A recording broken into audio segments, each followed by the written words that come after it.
we'd love to hear about your business. And if you have a question about social media, productivity, et cetera, or you can just sit back and enjoy the show, whatever you'd like. Yeah. Are you going to jump on?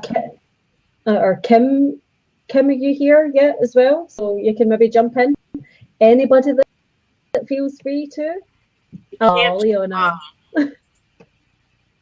Boom. Oh, you have a sore throat. Oh, bummer. I'm sorry. I can relate.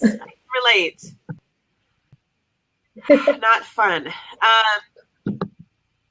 Yeah, Leona, too. Oh, yeah. Sure.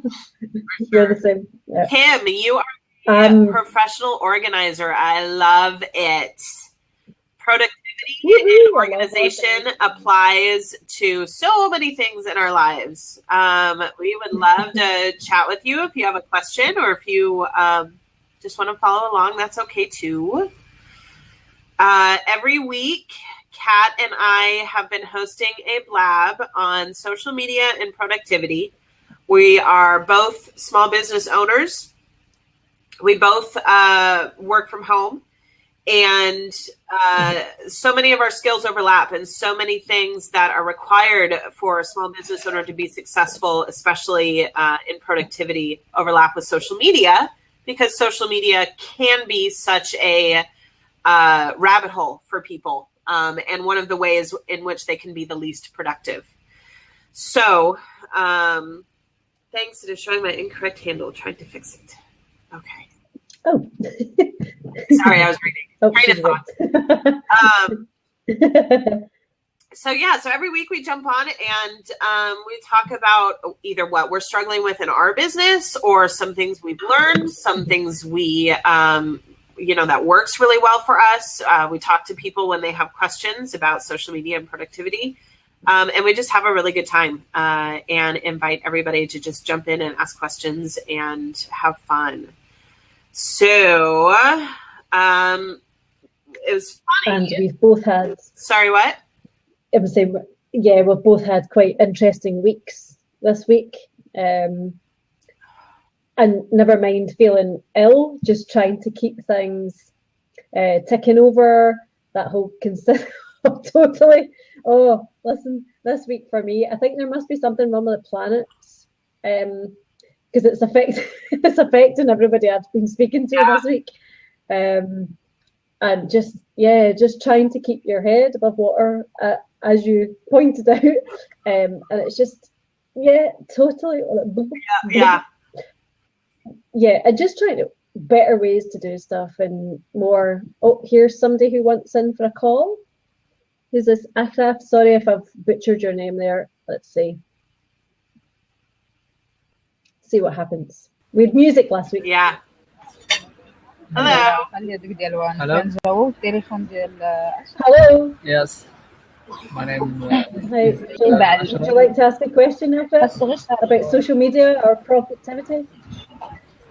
Yes. Where are you from? It's really, really hard to hear you. So if you have a question, I think it's probably best if you type it in the chat bar, but it's really hard to hear you. There's a lot of background noise.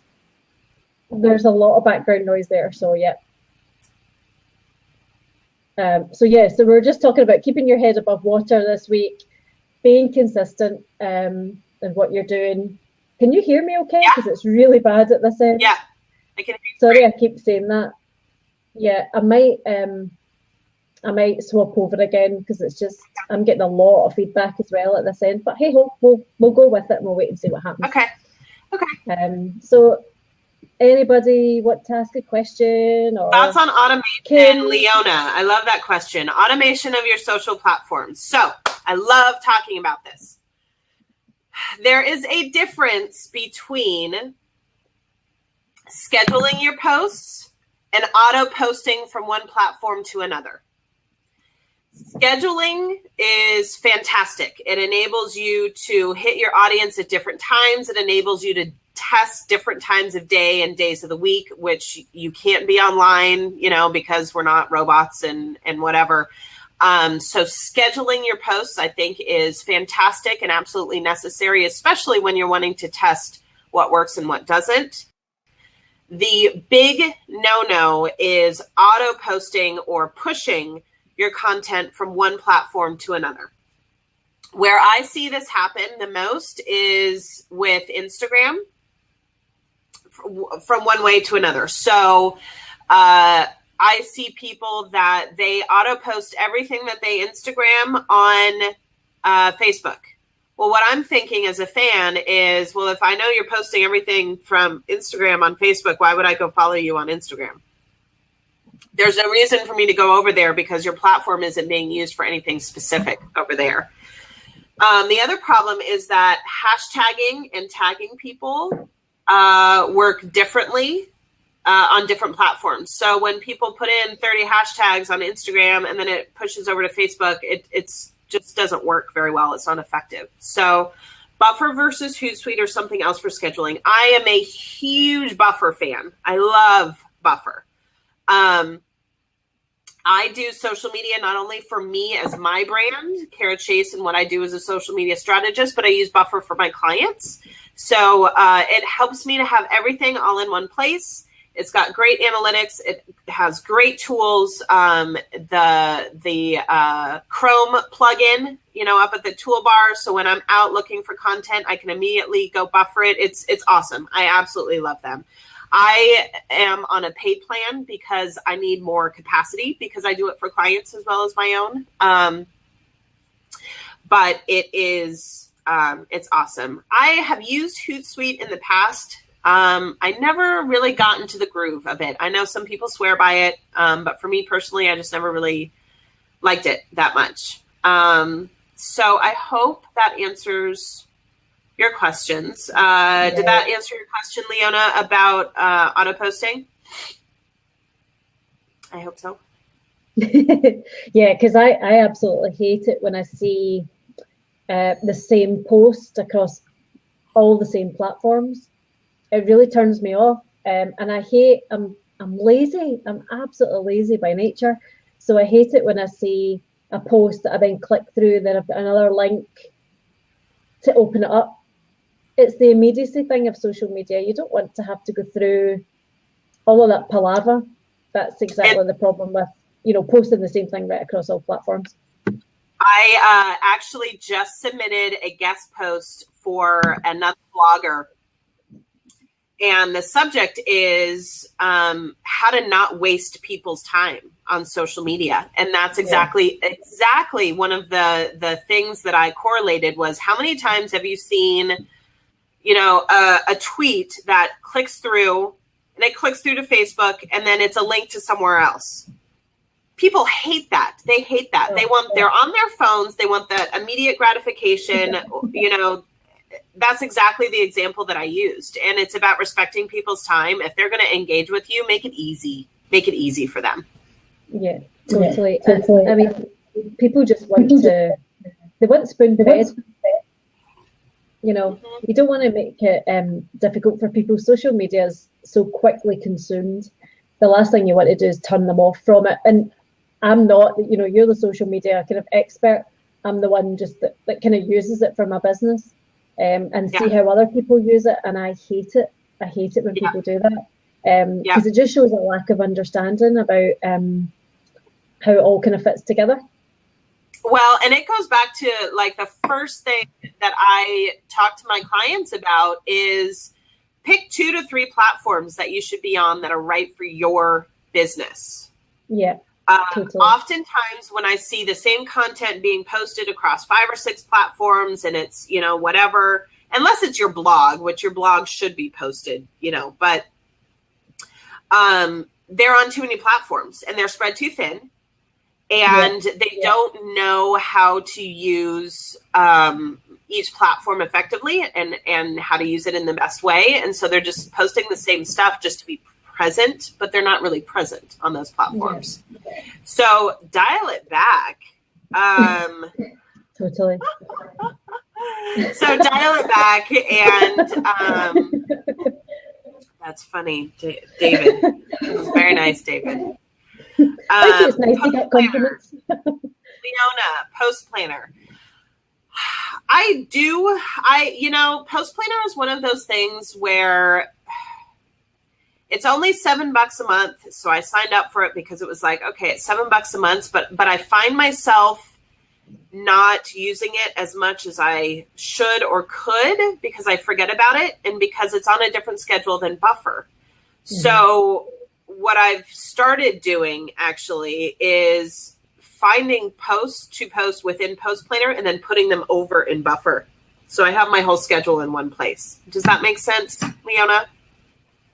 So I'm getting better with that. I would kind of be off and on with Post Planner. They have some great stuff, but it's really, it's not meaty content. It is snackable content. It is, the Friday post that you just want to be light and funny and get some good engagement in, whatever. It's not something that's the entirety of the content that I put out because it's just funny quotes or, whatever, which are great and have their place, but that's not my brand voice. That's not, what I'm doing. Yeah. So, but for $7 a month, it's worth it for me for now. There might come a point at which it's not, but it definitely doesn't even hold a candle to Buffer, in my opinion. So, Cara, do you find, given that this is your business and your niche, had you done a lot of testing of all these different tools, so like Hootsuite and Buffer and Post Planner? My previous, the band that I was with, I actually managed 17 social media accounts. So yes, I was working for one band, but it was 17 accounts. So I had to, figure out how to manage it all without going to each different platform and then logging out, all that mess. So, yes, I did test a lot of different things, and I had like zero budget to pay for anything. They wouldn't let me pay for anything. So I became the master of like free apps. And that was one of those, that's when I did the most work with Hootsuite. And I was like, man, this really isn't my key. This isn't, I just never really, it's not that I didn't get it. I just didn't like it very much. TweetDeck is phenomenal for tracking, for social listening is the term. Okay. Oh, that's good. I like that. TweetDeck is phenomenal because you can set up columns for hashtags, users, whatever. Oh, okay. So, for example, when the band was on tour, I would set up a column for all the bands that they were touring with. So when anybody mentioned from one of the other bands, that kind of thing. So it's really a cool social. Yeah. Yeah. Okay. It just makes things a bit easier to spot. And I suppose it's social media is always that having a conversation.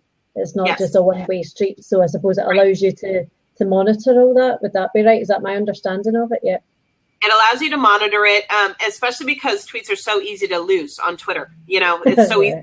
It's there and it's gone. And it's really good in applications now. It's really good for Twitter chats because it helps you keep track of the conversation based on the hashtag. So as far as free tools, if you need to be on Twitter or your client's on Twitter or you need that social listening, TweetDeck is super awesome. Yeah. As far as scheduling, hands down, of all the different things that I've tried and done the free trials like Sprout Social and Hootsuite and whatever, Buffer is by far the best for the money. I can see if I was like an enterprise level and I had 50 clients, Sprout Social being something that would be more my speed. But where I am now, Buffer for the money is just absolutely fantastic. Yeah. It just makes sense to... Yeah. Yeah. So I can understand it's working out what free things work together for you. And what's worth paying the money? Because that $10 a month for all these different apps, it adds up really quickly. I can understand as well, because certainly from again, not the social media person, but from a trying to sort out your business point of view, you are tempted in with trying a lot of these at that amount because you think, well, that's not enough, a lot of money, but it does all soon start to accumulate. And I can imagine that's just even worse when it's actually your business and you're trying to manage a whole host of clients and different kind of channels. So yeah, I can understand that. Well, and then as me doing it as my business, I have to, especially, sorry, I totally lost my train of thought with that comment, especially, it's a great platform. I can address YouTube later if you want as Mazat. I think that's your name. I'm sorry if it's not. So what was I talking about? Totally silent. So, wow. Yeah. Oh God, I know. I'm the same. Actually, I'm like, what was happening there? Stop looking. Yeah. So what I was saying was, paying all that money.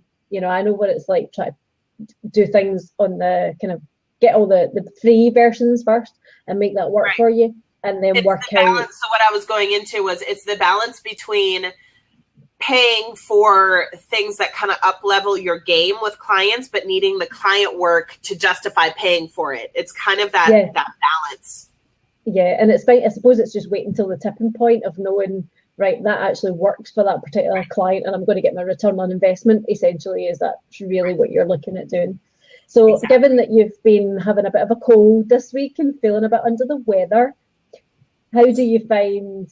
So with the fact that you have to schedule things and you have to be on top of that, obviously if you take unwell as a small business owner, I'm assuming that's a good thing to have prepped already.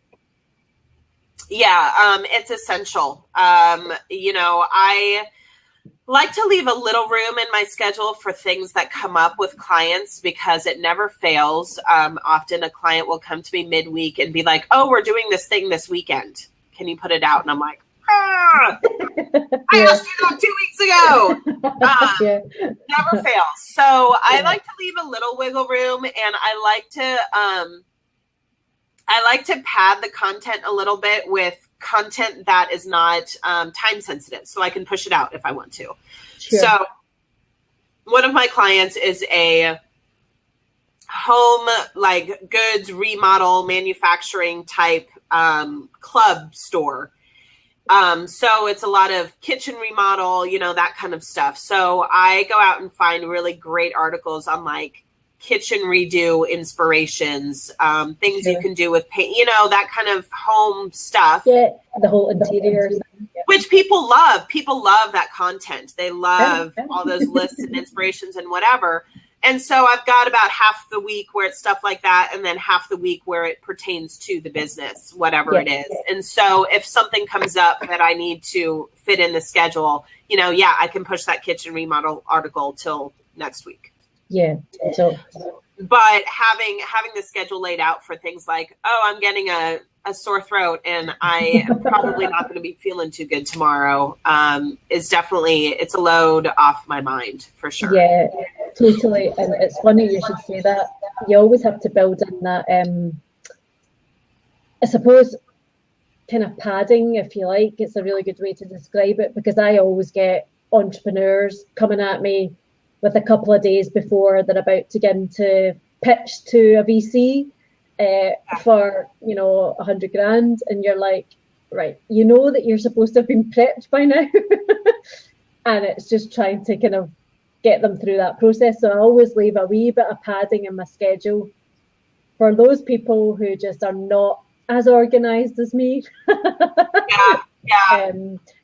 And who think, oh my God, or they've just been given the opportunity last minute and they've not been working towards being prepped for that. So I think a wee bit of padding in any schedule for anything, so whether it's illness or whether you have to deal with something in the family that you weren't expecting, or a client, if you can build that in, don't schedule everything back to back and not leave space for it. Or as we talked about a few weeks ago about when you were moving house,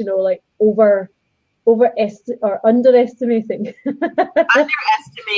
how long it takes to get back up to speed when you go through something like moving or what have you, especially when you work from home. A few weeks ago we moved beginning of October, so I guess just about 3-4 weeks ago. And I had scheduled out everything to where everything was mostly just done. And thinking, well, our last move day is Wednesday. On Thursday, I'll be rocking and rolling. I have a laptop. I can work my. Listen, I've done it. I ran a course.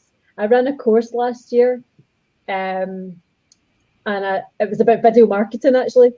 Yeah. And I realised then I had scheduled a week's holiday in Lanzarote, like right in the middle of it. And I was there with my laptop trying to get a Wi-Fi signal to communicate with the people that I was running the course with. And I was like, I haven't really thought this through, because I was doing all that. Oh yeah, I can be location independent. I can have one of these businesses. I can work from my phone and my laptop. Yeah, if you've got a Wi-Fi signal.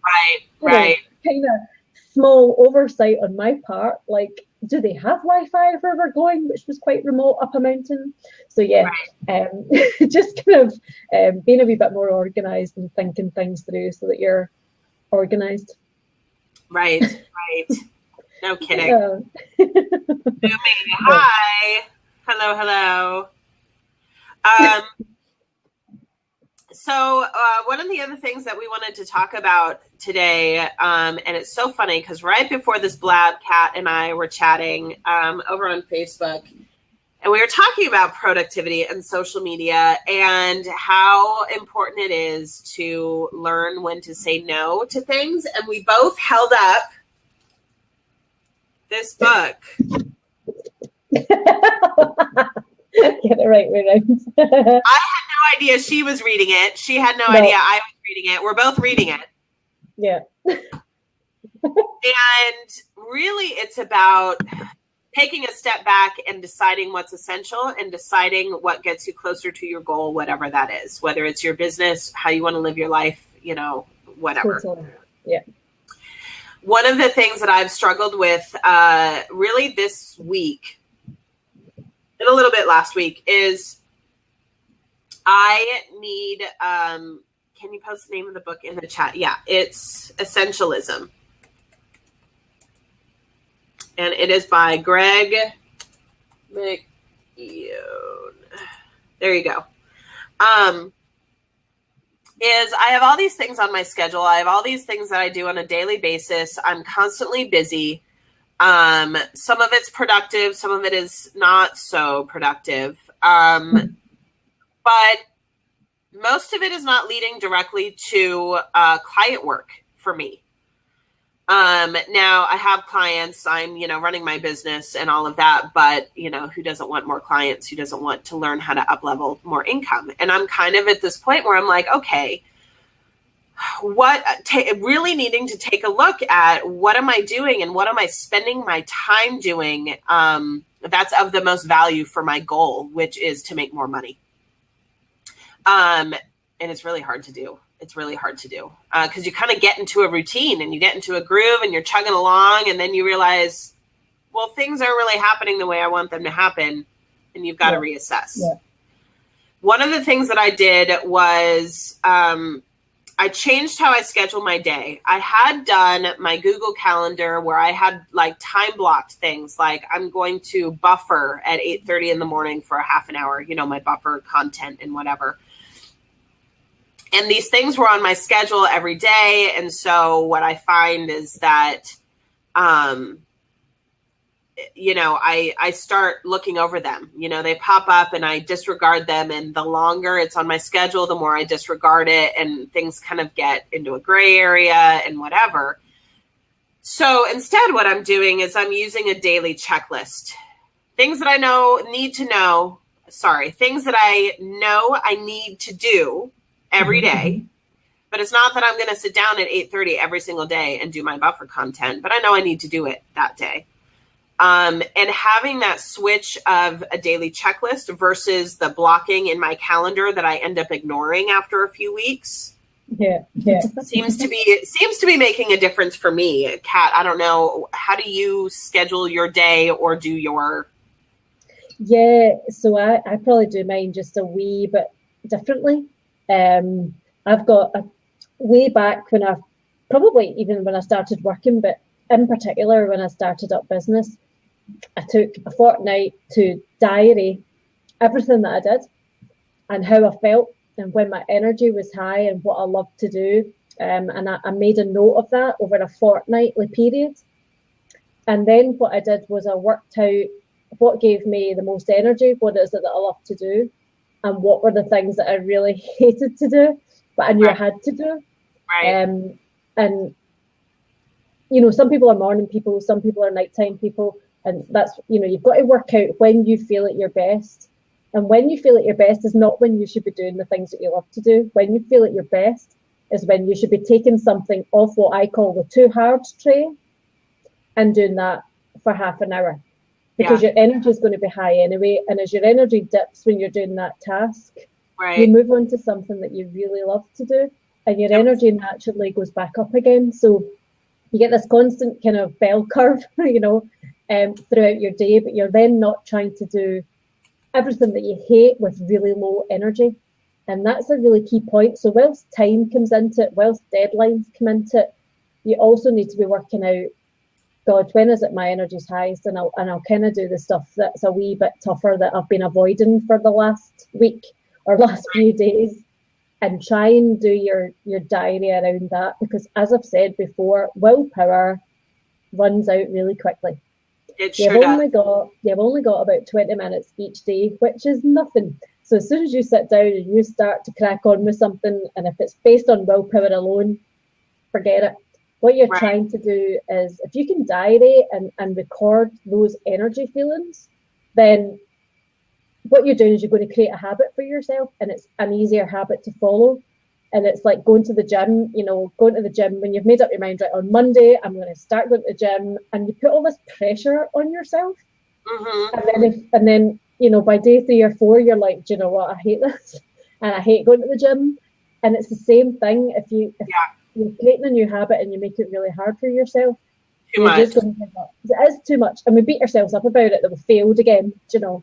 And you kind of want to avoid that. You want to give yourself the best chance of getting it right. So diary what you're doing for a fortnight. See how you feel about certain tasks, and then work out when you feel at your best and do stuff off the too hard tray. And then when your energy will go back up again when you love to do whatever it is that you love to do. So it's a slightly different way of doing things. I loved how you talked about your 3 different lists. I want you to repeat that for everybody that missed it last week. Yeah. So, I can hear Kat, Kim. Oh. Can everybody else hear Kat? Let me see. Yeah, because I can hear you. Yeah, I can hear you. Strange. It's quite low. Yeah, I'm getting a lot of feedback at this end. It's those techie bugs again. Yes. It's not very audible. Right, okay. Sorry, everybody. Hold on a wee second. What about that? Can you hear me better now? I can hear you. Yeah. Have I gone? Right, hold on. This is a scream. Right, okay.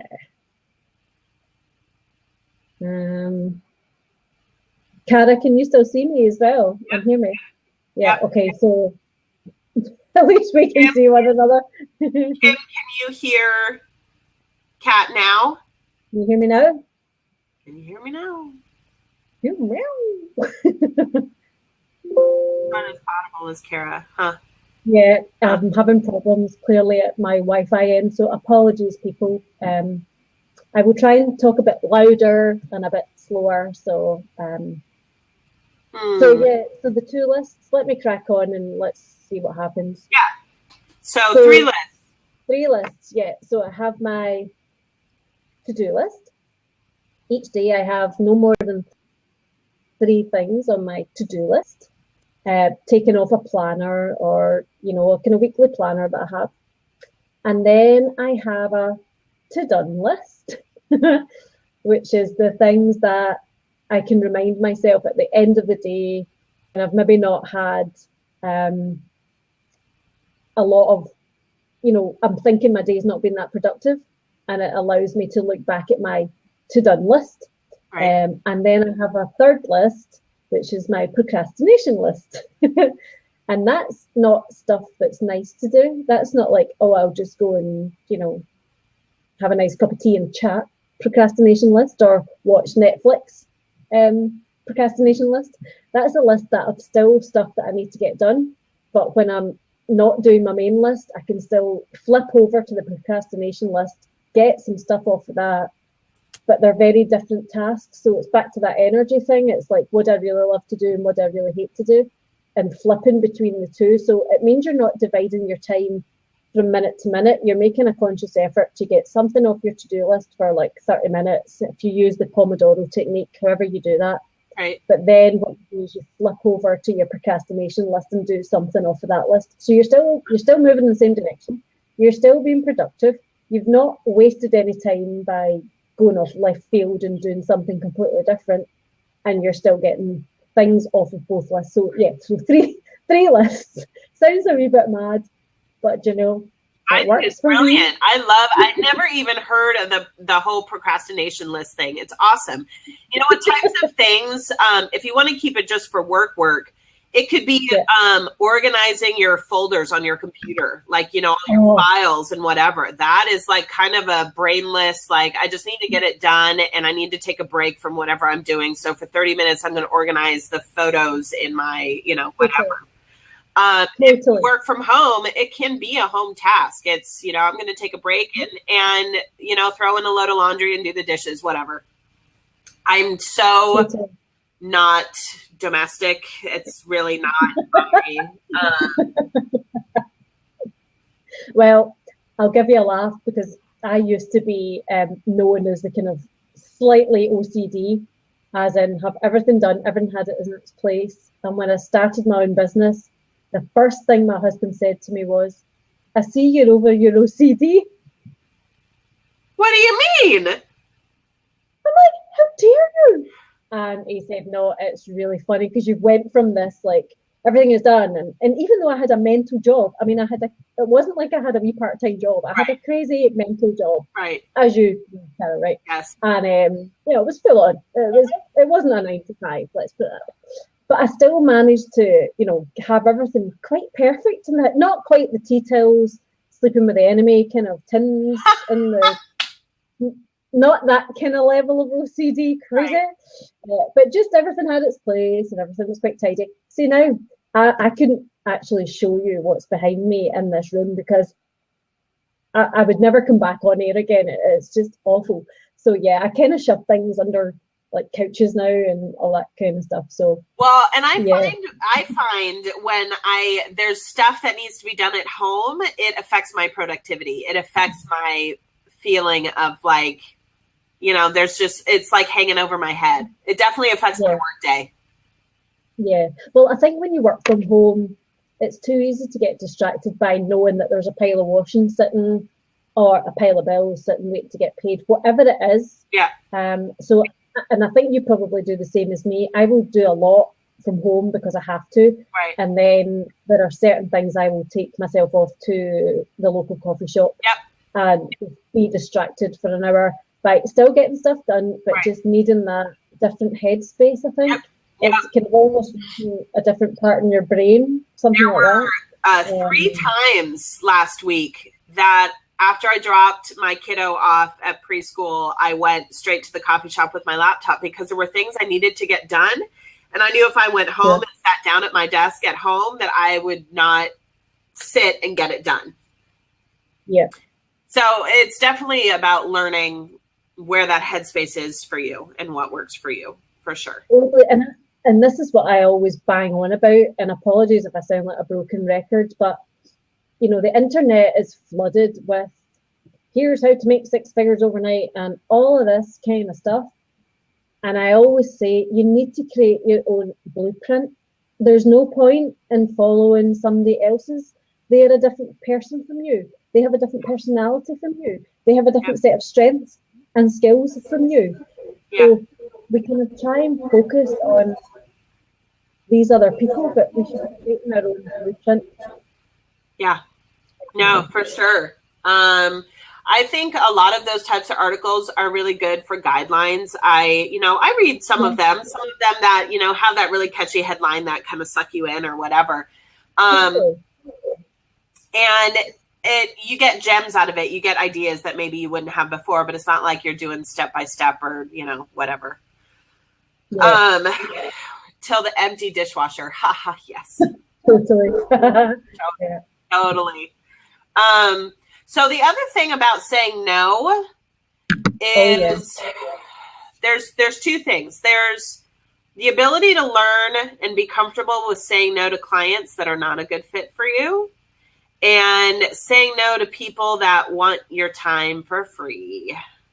So being in social media, and it being kind of one of those things where people don't necessarily have a grasp of how much is entailed in doing social media for a business or a brand or whatever. I get invitations to coffee with businesses several times a week. Several times a week. That's a lot. And it is, and I don't do all of them, but it is usually would love to hear more about what you do. And what ends up happening is they want suggestions on what the hell to do with their Facebook page. And they want me to tell them what to do for 15, 20, 30 minutes. For free. For free. And they have no intention, because my services are not cheap. I have a depth of experience with social media that commands the price that I charge, and I'm very comfortable with the price that I charge. Sure. And that price is not for everybody. It's not for the people that want free advice.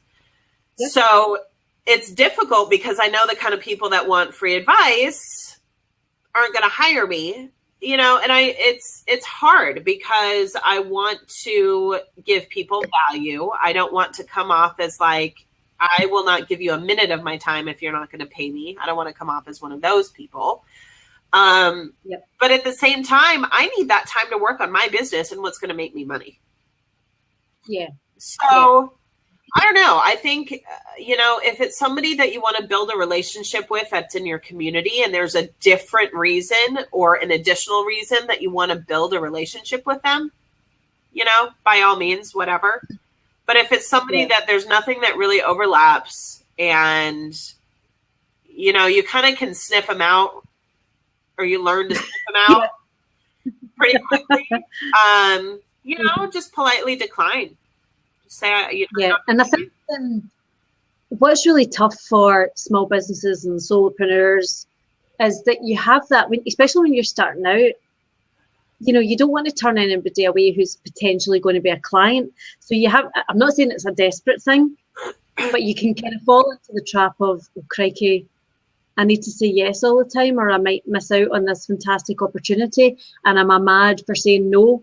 Because, they're not the right fit. And if somebody's not the right fit, regardless of the price involved or making a sale, I always advise people to walk away, because I can assure you, if they don't feel like a right fit, what will happen is they will turn out to be the person who makes your life hell. If you don't say no. That's the bottom line. It happens time and time again. It's a pattern I've watched people saying, but I really need to make this sale, and I'm not bringing in as much money as I thought, and so I'll take any clients, and it just ends up being a worse decision. And then you hate yourself for it, because you've spent 80% of your time on 20% of the people, and you hate working with them. Yeah, and you don't know how to get out of it, or you don't know how to, Yeah, because we're polite and you're respectful, and you kind of don't want to walk away from that contract. And I know from my business, that's how I feel, because, doing profiling and coaching, it's quite a personal thing, right. Quite unique to individuals. And you're the same, you're trying to pick up on that social media voice. I don't have that connection and that rapport. You should say no. But I know it's a really challenging thing to practice saying no. Because I, like you, I keep getting contacted by people to pick my brain. And what's really funny is, because I do profiling, people think it's astrology. So they're kind of tell me what profile I am and what's going on in my head. I'm like, look, I've got enough going on in my own head. I really don't need to be knowing what's going on in your head. It's not like I can't see into the future, folks. Just going to break that myth right now. But that's what happens. It's like, right, have you profiled me already? I'm like, I'm good, but I'm not that good. And that's hilarious. Well, and people think it's all about them. Everybody thinks it's all about them, right? Oh, you must be thinking about them. Totally. And I'm kind of always of the opinion, there's enough going on in my head crikey, if I added another layer to that, it would just implode.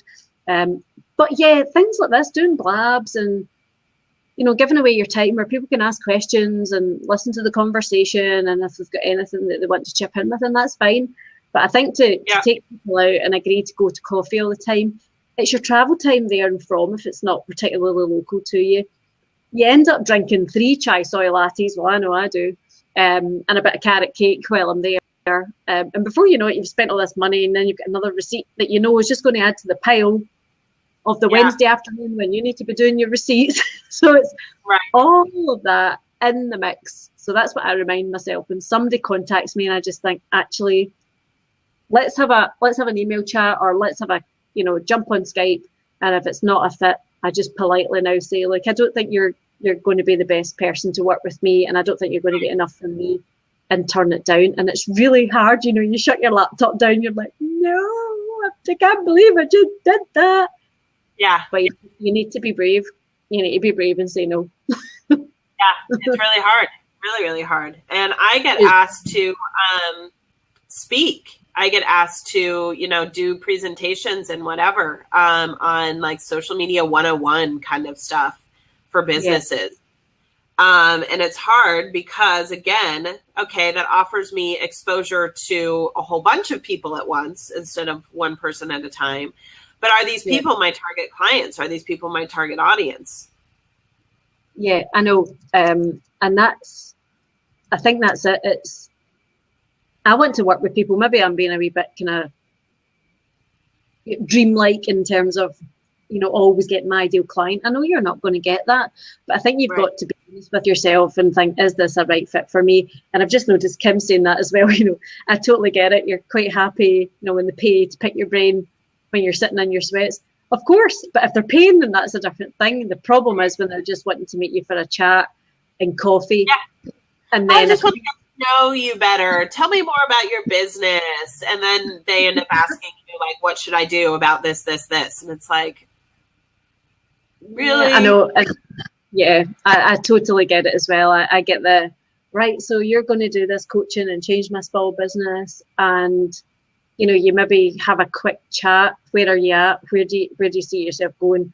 If you work with me, you get, it's called straight talking ginger for a reason. I'm not aggressive. No, but not all the time. I don't have time to mess around. I don't want to, I'm the same way. I'm like, don't waste my time. Please don't waste my time. But the thing is, they're wasting their time as well, because if they don't do what we discussed and take action, I'm all about action. If people do stuff and they don't take action, I just go mad. And I'm thinking, how are you going to move forward if you don't take, I'm not talking about huge big steps. I'm talking about baby steps. Yeah. But this is the point. People want this magic wand, or they think I've got this magic elixir. My God, if I had it, I would have taken it myself. And I'm not saying it needs to be hard work. I think that's the other, I think that's the other myth, is like people think, oh, you only become successful by working really hard. I don't necessarily agree with that, controversially. Again, I just think if you work hard in the right places and you focus, it's got to be fun. It's got to be fun. I mean, if you're running your own business and you hate it, what is the bloody point? Let's face it. And it's hard enough, so you got to have fun. Yes. Kim, I love that you said that you get payment in advance. So we talked this situation. This lady met her for coffee. I met her for coffee, not to sell her my services, but because she was involved in a networking group that I wanted to learn more about. She ended up wanting to pick my brain about her Facebook pages.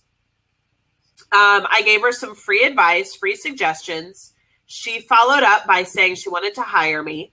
Could not afford my kind of smallest package that I do. So I made some allowances in the interest of building a relationship with her to give her kind of a one-off a la carte mini session. A la carte.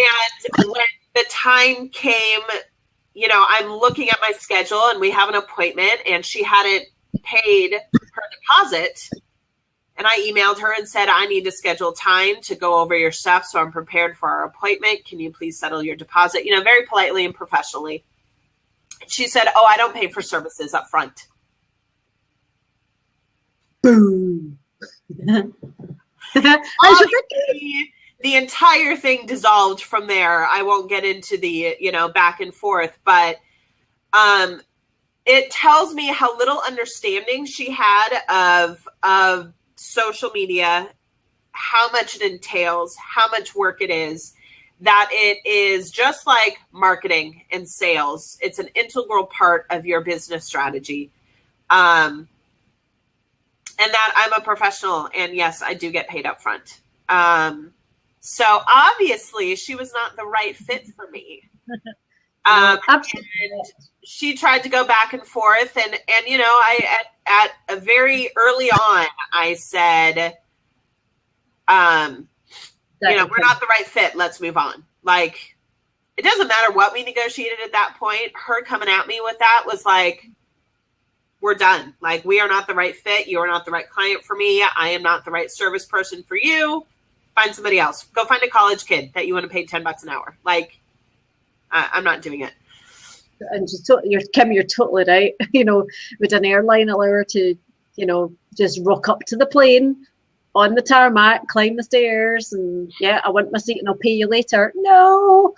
But it happens. I think that there are some people out there who do exploit small business because they think they're new to the game, they don't know what they're doing, and actually they forget that a lot of people in small business are professional people from professional backgrounds who have decided to go on their own, and they're not wet behind the ears. They know how to do business.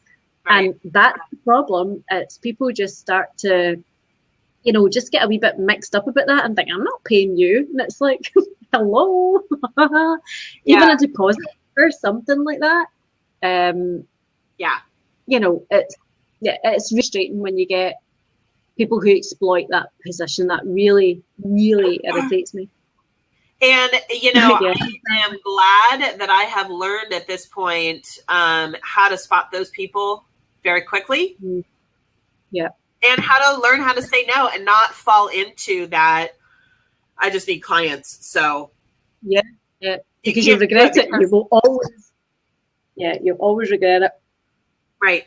As soon as you have hesitation around somebody and the rapport or a vibe, your gut's telling you something for a reason. And it's funny because I teach people to reset what I call their GPS, their internal GPS, because we've forgotten how to use our gut instincts because we focus so much on social media and everything that's coming at us, and they've got thousands of likes, they must be a great person, just to use an example.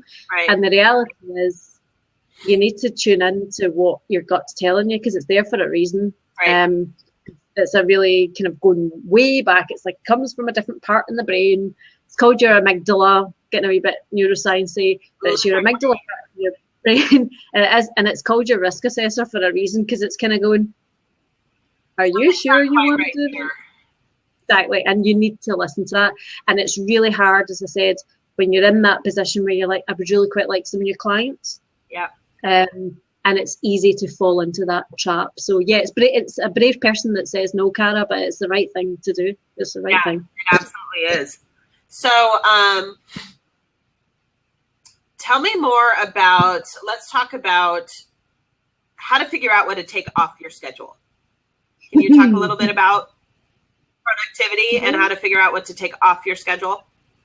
Yeah, so it's always difficult because when you're working for yourself or working on your own, everything's a priority, or so you think, so you believe it to be a priority.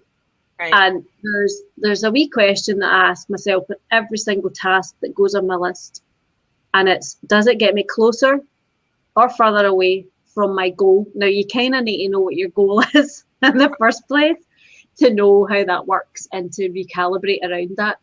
But the other thing is, especially for small business, and whilst, it's not about only being driven by the profit, ultimately, if you don't have sales, you don't have a business, or you've just got an expensive hobby, let's put it that way.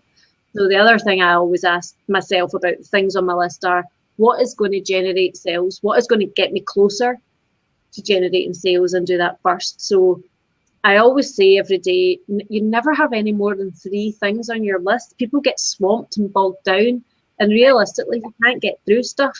So, number one, just the way to get things off your list is not to put them on your list in the first place. 3 things. Now, you know you've got to get through this stuff, but you'll spend more time worrying and thinking about 20 things than actually just cracking on with the first 3. Yeah. Yeah. So don't put them on your list in the first place. Yes, you've maybe got them on a kind of centralised thing. That's maybe a 4th list. Or on a big planner. I've usually got mine up in a big planner. But yeah, ask yourself those questions. I mean, is it moving me forward, and is it going to make me sales? Because as I've said, if you don't have sales, you don't have a business, you've just got a really expensive hobby. Yeah. And it's about prioritising that and doing it in a kind of systematic way of kind of chunk things together. So for instance, the other day, I've kind of put up my, sorry, slight plug about my course, but I put up my sales page about my new course. Right. But I knew to get that up, I had to have things in the back end of that, you know, site and the opt-in and everything else done. So it's kind of what falls into that structure first and foremost. Yeah. So yeah, it's just don't put it on your list in the first place and pick 3 things and work on that, if that makes sense. No, it totally makes sense. And so I have some days where I'm really good at that and I do that, and some days where I'm not.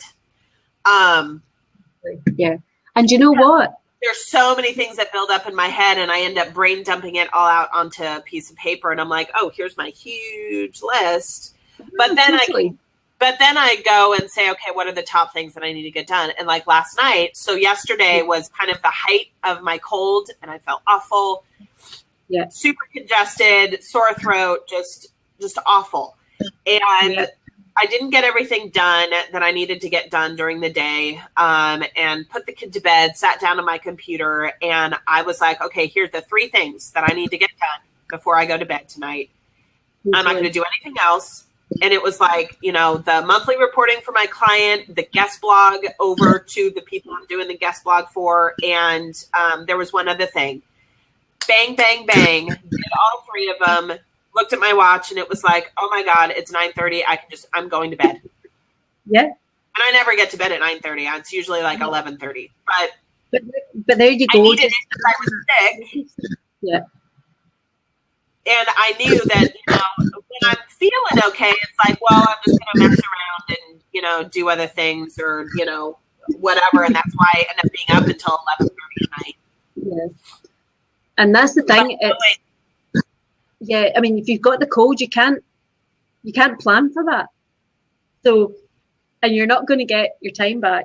And as I bang on about, apologies for regular listeners, there is no such thing as time management. Only self-management. Self-management. I love that. Love it. So it's, you know, you've only got so many hours in the day, so just make sure that the steps that you take are in the right direction. Yeah. And maybe, Cara, the answer for you is just to have a cold all the time, and then you'll get your shit done. That's pretty much how it is anyway. With a 2.5-year-old in the house, it's just like a revolving door of the latest germs going around. It's unbelievable. Yeah, totally. So that's it. So just don't put it on your list in the first place. And I'm not saying I'm perfect. I'm not saying that I do this religiously all the time. I have my off days as well. But having a big planner, as you say, a brain dump is a really good thing, because that's not a list. That's just a brain dump of shit that needs to get done. But then so it's not just like weight on your shoulders. Yeah, because if you don't get that out of your head either, you won't sleep. You'll spend a lot of time trying to remember. You'll spend a lot of time worrying about the fact that you can't remember. Right. And your day just disappears. And if you spend your time worrying, what a waste of time. What a waste of time about worrying about things that haven't even happened yet. So yeah, just be really super kind of like focused and 3 things. And as you say, the best thing to do is even to get them onto a list the night before you get up the next morning. And then you're not sitting faffing around thinking, what is it I've got to do today? I can't remember. You just start, and then you can take a break. Yeah. And this is what I was saying earlier about everybody thinks it needs to be really hard work. It's not hard work if you're planned. Right. Because you can actually get more breaks, and you can go and get other stuff done, and you can actually feel relaxed. And then if a friend flies in that you haven't seen for ages, you can go for lunch with them and not feel guilty. Right. And this is the other big thing is people need to stop feeling guilty about not getting their stuff done. There was an article that I shared this week, I think, that was about entrepreneurs need to stop feeling guilty about sleeping. Oh, totally. Totally. And I love, Gary Vee, I absolutely love Gary Vee. He is just a rock star. I love his energy. I love his no nonsense. Talk about straight talker. Like, he just kicks ass. Absolutely love his stuff. But he has this whole, like, you should be working until 2:00 in the morning and get 5 hours of sleep every night. And it's like, no. It's not, and it's kind of this whole, like, if you don't do that, you don't want it enough. And it's, that would never, I would die. I think I would actually die. Yeah. Well, I mean, most people, most entrepreneurs who have reached the age of, I think, probably about 52, who have pushed that hard, have had broken relationships, and usually they drop dead of a heart attack because they've not had enough sleep. And it's funny you should talk about that article, because I said it, I've written a blog about it ages ago about why do people wear their lack of sleep like a badge of honor? Right. What is that all about? Oh, I've only had 5 hours sleep. Well, actually, I only had 4. Who gives a? All I see is you're needing some sleep. And it's the same with, I have so much to do. I'm in at my work at 6 a.m. and I don't leave till 11. Well, you're really shite at planning. Excuse my French. You're just not planning your day, but you're not productive. No, that's all I see is there's somebody who needs a right good night's sleep or a good couple of nights sleep, and there's somebody who needs to get their wall planner and make up their 3 priorities. I cannot abide people who wear that like a badge of honor. And as you say, I love Gary Vee as well, but this is the wrong message to be sending people. It's absolutely the wrong message to send people, to say you need to be working all hours or you don't want it enough. Not everybody's the same as him. Back to my point. It's not his blueprint you need to be following. It's your own blueprint you need to be following. Blueprint, for sure.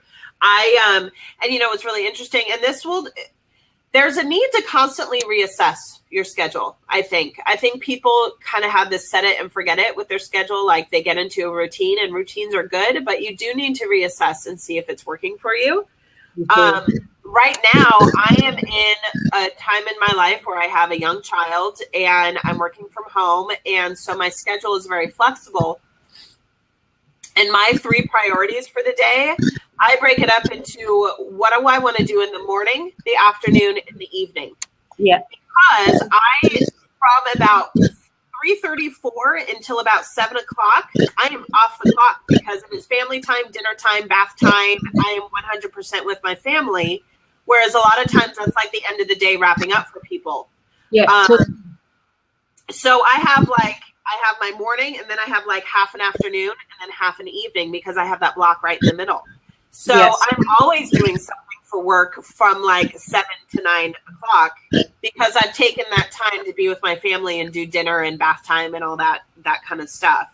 Yeah. So, you know, but there's going to come a time at where, you know, she's going to get older, or I have another kid and I have to reassess, or, you know, whatever it is. So you have to have your own blueprint for what works for your family, your home life, your day, and how it goes. And that's the thing. It's, you know, it's having your own. It's having your own blueprint, but it's also not feeling guilty about what other people telling you what you should do, because there's so much advice, unsolicited advice. I'm sure there was a blog the other day about that as well, that people freely hand out about what they think that you should do to run your business, but only you know what are the non-negotiables. Now, the non-negotiables for you are sleep. Those spaces in between taking your child to wherever, and then your time to yourself, and then, as you say, family time. Right. That's what you build. That's your framework. So then you build around that. And to say anything different, to say that you don't want it enough or you're not working hard enough, is just rubbish. It's just rubbish. So in my world, that's rubbish. Just find your own way of, and find those non-negotiables. Mine is having 8 hours sleep every single night, because I missed 8 hours every night for many, many, many, many years. Oh, I know. I mean, I'm only 22.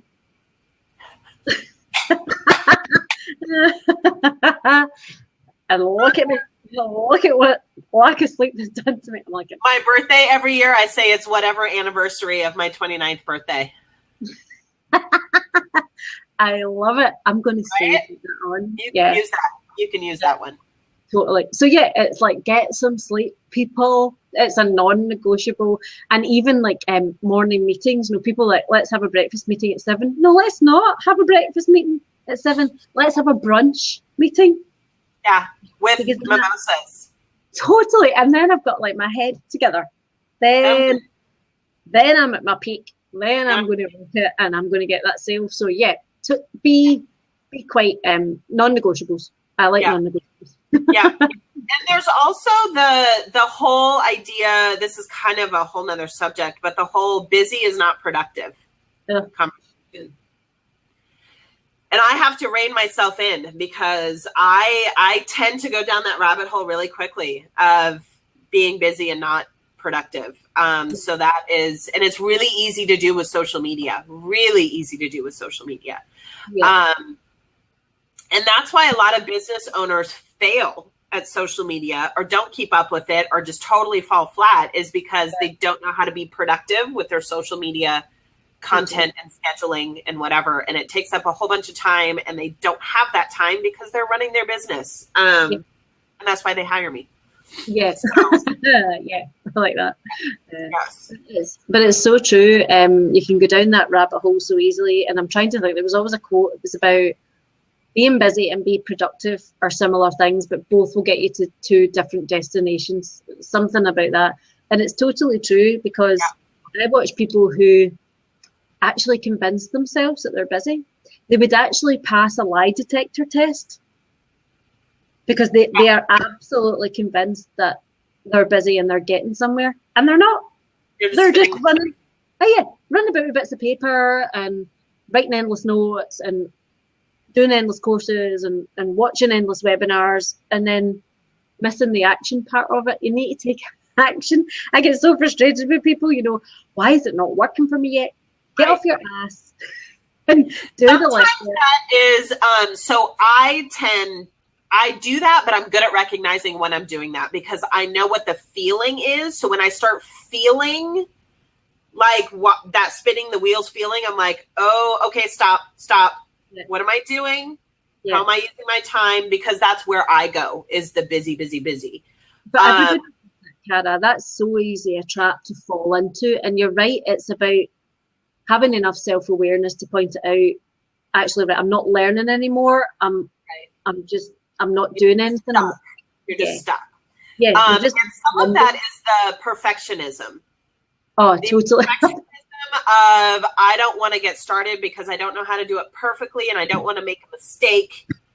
Yeah. So I just never take that first step because I want it to be perfect. And I'm a total control freak perfectionist. So that is a really hard lesson to learn. And I really have to push myself. My friend Reese, who was pushing me to do the live workshop on finding social media clients. I've never done a live workshop before. And so she's like, you need to just do it next week. And I'm like, ugh. I know. And you think of all the reasons not to do it. And I pushed myself to put up my splash page and, all that kind of stuff. And I just pushed through it. And she was like, wow, that was really quick. And I was like, I was so uncomfortable that I knew it was something I really needed to do. Yeah, totally. And that's it. Usually, the procrastination thing, that feeling, it's a really good way to know what it is that you should be doing. So kind of almost flipping that feeling on its head. Yeah. And knowing what you're running away from. And again, it's like, is it the right thing for me to do? Right. If it is, then you just need to find out a way. I know a live workshop is going to get me, butts in the chair, so to speak. Yeah. And people paying for it, which is the bottom line for me, literally. Yeah, so, absolutely. And again, it was one of those that made me so uncomfortable and so freaked out that it was like, okay, yeah, this is what I need to be doing. So I'm just going to sit down and put my head down and get it done. And Correct. yeah. But that's not, and you know what? I don't always have enough in the tank to do that. Of course, because that's where, until it becomes familiar, it's like us doing Blabs, and I was like, I don't really like seeing myself on camera, and I don't know if I know what I'm talking about. It's all of that stuff that goes on in your head, and see, now we've done it. It's the Carrot and Cat show. And it's hilarious, and have a good time. It's really good fun. And we make faces, and we chat, and whatever. And doing this has gotten me more comfortable with the idea of doing a webinar, or live workshop, whatever. Well, I am the exact same, because I've been thinking about doing some webinars for an upcoming thing that I'm doing, and it kind of breaks down the scary part, because knowing both of us, what we would do is have the logistic bits sorted. So this is how it works. This is what I need to be doing beforehand, after, all of that kind of stuff, and have it all ready. But actually, it's the pressing the button and going live with it. The marketing. For me, it's the marketing. Yeah. So, and it's because most people don't like blowing their own trumpet, and usually when you're putting yourself out there, when you're working for an employer, it's a very different kind of thing, because you're working for somebody else, so you don't mind doing what it is that you're doing. When you're working for you, it's personal. So if somebody doesn't like it, you kind of think, really personal.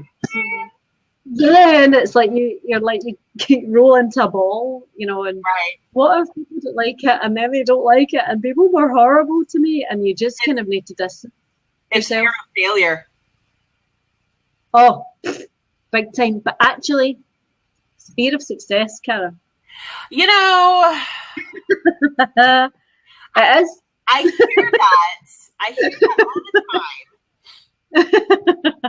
And I realize that maybe that I have some of that going on, but I cannot make the connection in my head for why it's scary for me. Yeah, but if you think about it, a lot of people don't see this coming, and I work with a lot of entrepreneurs who don't spot this in themselves. And most people class it as fear of failure, because they think, I'm a perfectionist and I don't want to put it into the world. But actually, it's because what they've never done and taken the time to do. And I do it's quite a funny exercise. You can see the penny dropping with a lot of people, because when you get them to think forward to, if there was no barriers, and you had all the clients that you wanted in the world, and you had the money that you needed to make, and you were able to do great things and give back and all of that good stuff, and what would that look like? And people haven't allowed themselves to cross that barrier, because what they do is they set a glass ceiling for themselves, and they play small to protect themselves, because by playing a wee bit bigger and just putting it out is terrifying. And people also know that success can change your life. And what I mean by, I don't mean all dramatic, it's life-changing. I don't mean that. It can change, especially if you've got kids and stuff. Yeah. So if I'm successful, does that mean I need to then start thinking on bringing on a team? What does that mean? Does that mean I'm dedicating more time to that, and I've got less time with my family? So there's all of this stuff wrapped around a subconscious bit saying, if I do that, things are going to change. And I quite like my business the way it is, and it's quite a nice fit, and it's comfortable, and I'm familiar with it. And then as soon as it starts to grow and escalate, and you need to bring on more people or work with bigger clients, there's this little switch in the brain that goes, how am I going to do that? Don't want to do that. So there's a huge fear of success thing going on with people, and it is, you just need to kind of think, it's doing it safely, it's working out what that vision looks like, and then reverse engineering. Because I worked with an entrepreneur was it last year who makes sweet potato crisps, right? So they set up a whole factory. Getting them in local supermarkets, which is just a nightmare. Yeah. In the UK, lots of kind of, I can't remember what they call it. Oh God, that space on the shelf, it's a premium, and trying to get your product in there amongst other products. Right. And I suddenly asked them the question. I said, this is going really great for you. You're getting your name out there, you're getting your product out there. So are you going to make crisps for the rest of your life? And that means you're stuck around dealing with farmers in factories, and you've got a young family, and that's what that looks like. And it was this. I hadn't thought of that. And this is my point. People, especially, you know, people who start up in business and they've got this great idea and they're just like, oh my God, this is going to be amazing and I'm going to make millions off of it. But actually they never really take it to its natural conclusion and say, what will my life look like if this works? And it's that kind of, crikey, this has been holding me back. Is this really what I want to be doing? And I know it's a big question sometimes to fast forward into 5 years. I mean, I've been asked for business plans for, you know, banks before, and I'm lucky if I can think 6 months sometimes about what that business model is going to look like. It's pivoted and grown so many times. But yeah, so there's a whole thing of fear of success wrapped up, particularly for startups, that's interesting. Needs to be addressed and bubbled to the surface. So I know exactly what I want my success to look like. I have sat with it. I've thought about it. I've thought about how it feels. Like all of those things. Yep. And I have that disconnect between here's exactly where I want to be. I'm comfortable with exactly what I want and how it's going to look. It's a disconnect of what are the actionable steps. And I'm making progress towards that. Like doing my first webinar here in a couple weeks and whatever. Yep. But I think I would totally agree with you in that for most people, it's they haven't even gone there in their head for what does that look like for them and how does it feel? Yeah, I think that's the key, is about what it feels like. And I think people shy away from that because, again, they think it's a kind of touchy-feely thing. And, you know, people talk a lot about kind of manifesting in the universe and all this. I come at it from a really sciencey point of view. And I'll give you an example. So your big goal, you know what that looks like. Yeah. You know what it feels like. Yep. You're not quite sure how to get there yet. Right. However, think of this. Imagine tomorrow that you're going out to buy a new car. Right. And you know exactly what colour that car is that you want. And you know exactly what model. What do you start to see everywhere? Everywhere, right? So true. Right. So the reason that happens is what you've done is you've put a tiny wee bit into the back of your subconscious, and your brain works for you to look for those opportunities. Yep. To say there's a car you like, right, and you'll start to see adverts and sales for that particular type of car. So your brain works for you. Now, I use this a lot to find opportunities that I can't find by sheer desperation alone. I program my brain to say, right, I need clients from the charity sector. Now, 3 weeks ago, I ended up with 2 really interesting and good productive meetings with people in the charity sector that came from nowhere, but they didn't come from nowhere. Right. My brain looked for the opportunity and looked for the warning signs. Now, it's really subtle, and so I'm not into all that manifesting thing per se. Right. But I know how my brain works. How the brain works. And how the car thing works. You can't argue with that. That happens. Everybody's experienced that. Everybody. Right. So if you use it for your business. That's really great. I'm a genius. You are a genius. You are a genius. Even I'm modest with it. Yes. But seriously, if you can use it in your business, the signs obviously are slightly more subtle than seeing cars everywhere. Sure. So it's knowing those opportunities when they present themselves about what is it that I'm really looking for? What is it that's a really good fit for me? Right. And that will help you map out your milestones to get you to that big. Right. Because you know what the big goal is. You just need to know what the steps are to get you there. And that really helps program your brain to see the opportunities. That's good stuff, Kat. Stuff. I love it. I love it. Yeah. So when people talk about manifesting stuff, go for the science. Go for the science. Yeah, works. I mean, it's kind of 2 sides of the same coin. I mean, really, manifesting is about. I mean, it really is about programming your brain. It is, but I think a lot of people miss that bit, and they think that if they just ask this universe thing, that it comes to them. And how good would that be? But I'm more about, well, here's how it actually happens. And it's just programming your brain to work for you, to program your subconscious to work for you while you're doing something else. It's focusing your energy. It's focusing. It's being present and cognizant, and it is about focus and energy, and it's not energy woo woo. It's like paying attention. Exactly that. It's about putting yourself into a state of alertness that you spot this stuff, because it's a wee bit counterintuitive as well, because say you're trying to solve a really hard problem, what we tend to do is sit and think about it lots. And that's the worst thing that you can do. The best thing that you can do is go and hop over to your procrastination list, take your mind off it, let your subconscious work hard for you. Then it's not hard work. And then I can guarantee within about 20 minutes, you will have solved that problem.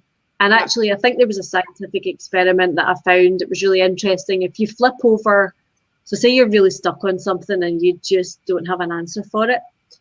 If you go and do, I think it's 7 minutes, a game of Sudoku or something that's quite challenging on the brain, but a game. Yeah. If you go and do that for 7 minutes, like a strategy game, like backgammon or any of these things, right, and then go back to the problem, your brain has worked out how to, that's fair. And it gives you a excuse to play games. Yeah. No kidding. Right? Right? Yeah. The other one that I've heard is, the whole philosophy of sleep on it. I mean, really, truly, your brain works on the problem when you're sleeping. Absolutely. And this is the thing about getting sleep. Yeah. Again, it's the whole science behind what sleep does. When your brain goes into sleep mode and into those REM cycles, what it's doing is plugging all the wee short-term memory and everything that you've learned that day into its filing system. So you're allowing the filer to put all the bits and join all the dots for you. Yep. If you don't get enough sleep, you miss out on that actual part. Yep. And you wake up and it's not had its chance to file everything into the right places and join the dots. And your skin looks rubbish as well. Yeah. And you have these. Oh, sleep is so underrated. I tell you, it's a non-negotiable in this house. 8 hours, nothing less. Well, let me tell you something that my husband and I have both implemented, and not a lot of people do this actually, and we can get away with it right now because we only have one kid. But on the weekends, he and I are both the same way. We both need sleep. We both need to feel like we've been able to reset. Because during the week, things can get crazy, kids up in the middle of the night, up and down and whatever. Saturday mornings, he gets to sleep in. I get up with the kiddo and do the whole morning, and he gets up when he's ready to get up, and then we spend the rest of the day together. Sunday mornings, I get to sleep in. So we each have a day on the weekend where we feel like we've been able to wake up, have some alone time, get as much sleep as we need. And one day a week it's not like that's all we need. I mean, obviously every day that would be awesome, but it's a non-negotiable. I don't schedule anything for a weekend morning because that's a non-negotiable time for each of us. And it leads to my week being set up to being very productive because I've gotten that set. It's such a sensible way to do things, Karen. Again, I go back to my point. People need to stop wearing lack of sleep like a badge of honour, and particularly people in small business. It's not cool. Yeah. It's just not. And I think that's a really good workaround that you've got, where you've got that support that you can do that. Because if you don't reset and recharge, you're not worth a button. Yeah. And then you're going to make really appalling decisions. Or you just never quite get in your groove for the week. You never quite get that traction. You're always kind of just playing catch up and frazzled. Exactly. You're exactly that. You're frazzled and you're playing catch up, and it just feels too much like hard work. And that, I'm not about hard work. I'm not saying I don't work hard, but I've always maintained somebody next to me could do an 8-hour day and I could do the same work probably in about 3.5, 4 hours. Yes, I always take that challenge. Yeah, totally, because as long as you know what you're doing, and things come in from left field and you have to deal with that, and that, you know what, that's just life. It's not perfect, but I can assure you, if you can get into that momentum and get out that unstuck spinning your wheels thing, It just goes. Yeah, I think Totally. I talked about it briefly last week about how in my early 20s, when I first started in my career with the government, it was really, really hard for me to understand that I had to be sitting at my desk at 5 o'clock, even though I had finished my work at 2:30. Totally. It was really, really hard for me.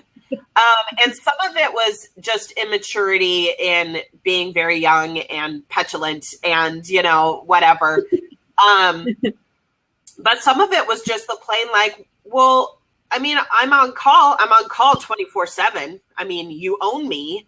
So I'm going to go home and, you know, do whatever for the afternoon. And if I get called out or something needs to happen, I'll deal with it. But why should I be sitting here surfing the internet for 2.5 hours for no reason? Like, I just couldn't get it. Yeah. And it's a cultural thing. I mean, having worked for the same thing, it's a government thing. You know, there's this culture. This is how we do things. Yeah. This is the way it's always been done. Yeah. And it's like, you know, oh, we've tried that before. That doesn't work. You know, let's just stick with the culture that we've got in the 9 to 5. And I think any kind of business, I think it's harder for government organisations to make that shift.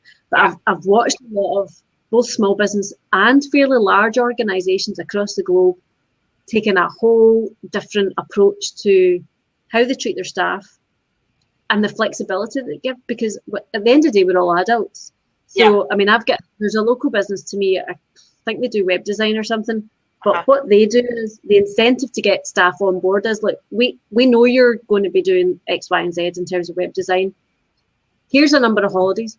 Take them whenever you want. Don't need to tell MD. As long as you've planned your schedule and you've checked with other people, you can go away at 3 o'clock. You can work from home if you want. But the bottom line is everybody knows the work that needs to get done and you've got deadlines. So you need to meet them. And the people who love working at 2 in the morning can work at 2 in the morning, as long as they meet the deadline and they're working with, you know, they're collaborating still with the rest of the team. What a novel idea to let people be productive the way they are productive. Back to the blueprint thing, and they've really embraced it and recognised it. I'm not saying it's an easy thing to get off the ground, but because we're so conditioned from school to testing and going, you know, 9 to 5 or whatever it is. And that just doesn't work. The way business is done now has changed. So much. So to be the most productive and to get the most out of yourself and your team, you need to be coming at it from quite an innovative and brave thing to do to change things up. But yeah, it's great. I always think it's to be applauded, people being brave to change the whole concept. And there's another business, I think, local to me, who now, there's a lot of people who've kind of lost jobs. They're maybe over 50. They've got grandchildren that they're looking after from the next generation. So their time, they don't have time to work 9 to 5, but they can be quite flexible in how they work. And I've seen some organisations taking on a whole host of those people within, you know, because people always think, oh, I'm over 50 and that's it, game over.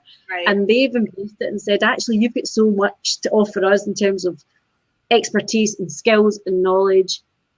And actually you work slightly differently. When can we fit you in? And it's amazing and it's great to watch people doing that. So from a government point of view, they're not, I don't think they'll ever change. No, yeah, I can't. When I was first hired, there was a coworker of mine that she had a child and she had 6 weeks off. And she was a senior person at that point, had been on the job for over 10 years. And she wanted another 6 weeks off to be home with her baby. She was not asking for pay. She was asking for leave without pay. And they denied her. And she ended up quitting. And I thought, they're letting go this person with 10 years experience being a senior in this job because she wanted 6 weeks off without pay. So, I think that not just the government, but a lot of industries have a lot of catching up to do with understanding how people are productive in a different way. I think it's because they've forgotten that they actually employ people who have lives outside of that organisation. I mean, I was quite lucky. I mean, even though I worked for the government, I think it was a couple of years in, and I ended up applying to do a 4-day week rather than a 5-day week. Now, I'm saying 4 days, you're still on call for that whole time. Right. But what I did was say to them, look, like that, I can get everything done in 4 days. That's just the way it is. So that's just the way it is. I will do a compressed week. So I will work all of the hours over 5 days, but I will do it in 4 days. And I used to get a Wednesday off. Nice. And if I was on call, I could do phone calls and things, so that people could still get me in emergencies. Right. But it changed my life, because it meant I got my energy back. So whilst people were thinking, that's a really long day, and I was like, no, because I know I'm capable of doing it. And if I get a Wednesday to myself, right slap bang in the middle of the week. That reset. So it's 2 days on, 1 day off, 2 days on, 2 days off, Right. And it was just, and they got more out of me by doing that, because I was then back in the reset, and so you came back refreshed and ready to be productive. Totally got my stuff done that I needed to do on a Wednesday. So then I wasn't taking off time to go to doctors and dentists and all that. I did that on my day off in my time. And so they got far more out of me by allowing me that bit of flexibility. So I think, just all of that productivity thing, it's about seeing it bigger than just the stuff that needs to get done. And who are the people that, and I know as small businesses and solopreneurs, you've only got yourself to rely on. Right. But actually, I'm a big believer in even people who you want to collaborate with or virtual team bring on, they need to be on the same page as you, or it's not going to work. It's not going to work. It's absolutely not going to work. You can fill gaps in one another's strengths, but you need to be on the same page. Yeah, for sure. Definitely. For sure. Well, I think we'll wrap it up. Thank you very much for joining us, especially those that participated and asked some questions right in the beginning about social media and productivity. We do this every week at the same time. Thursday is 9:30 Pacific. What time is it? Your time? It starts 5:30 British Standard Time. British summertime. Yeah. Well, we're actually moving to GMT time because our clocks go back this weekend, so it'll be back to probably GMT time instead of ours go back. Yeah, ours switch back the week after yours. So all right, okay. So yeah, it'll be the same time though, whatever it is. Yeah, we'll work that out. We'll tweet it out, people. We'll figure it out. So yeah, we will be here same time next week, talking about social media and productivity and answering questions and having a good time. So thank you very much. And take care, Cara. I hope you feel better very soon. Thank you. See you later.